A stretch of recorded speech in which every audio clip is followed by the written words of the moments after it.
अकोला जिले में लोकसभा चुनाव के मद्देनजर दूसरे चरण का मतदान हुआ और 2019 की तुलना में अधिक नागरिकों ने अपने मताधिकार का प्रयोग किया।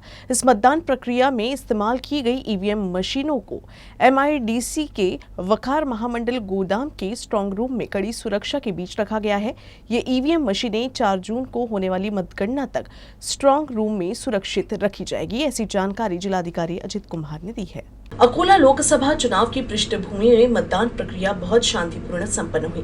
जिले में 61.79% मतदान हुआ। इस साल मतदान का प्रतिशत 2019 में हुए लोकसभा मतदान के प्रतिशत से अधिक होने के कारण जिले के नागरिकों ने अपने मताधिकार का प्रयोग किया। मतदान में इस्तेमाल की गई ईवीएम मशीनों को चुनाव आयोग की मंजूरी से कड़ी पुलिस सुरक्षा के बीच एमआईडीसी के वखार महामंडल के गोदाम के स्ट्रांग रूम में सील रखा गया है। ईवीएम मशीनों को 3 लेयर की सुरक्षा में रखा गया है और इसके लिए CF security, state police security के साथ साथ जिला पुलिस सिक्योरिटी की व्यवस्था में रखा गया है।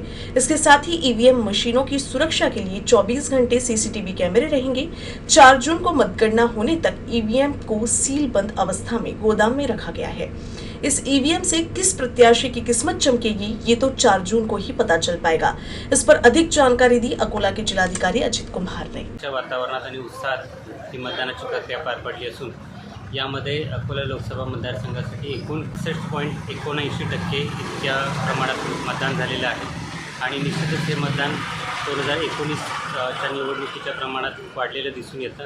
अकोलेकरांनी याला चांगला प्रतिसाद दिलेला आहे आणि आता ज्या फोल्ड ईव्हीएम्स आहेत त्या अकोला येथील शिवनी एमआयडीसी एरियामध्ये जो स्ट्राँग रूम आम्ही निश्चित केलेला आहे कमिशनच्या मान्यतेने, तिथे योग्य बंदोबस्त याच्यामध्ये ठेवण्यात आलेला आहे।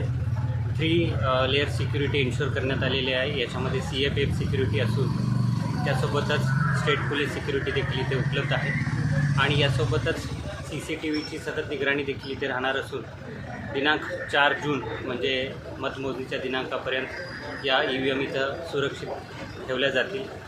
अकोला लोकसभा मतदारसंघात मतदारांनी चांगल्या प्रकारे मतदानास प्रतिसाद दिल्याबद्दल मी त्यांचे धन्यवाद करतो।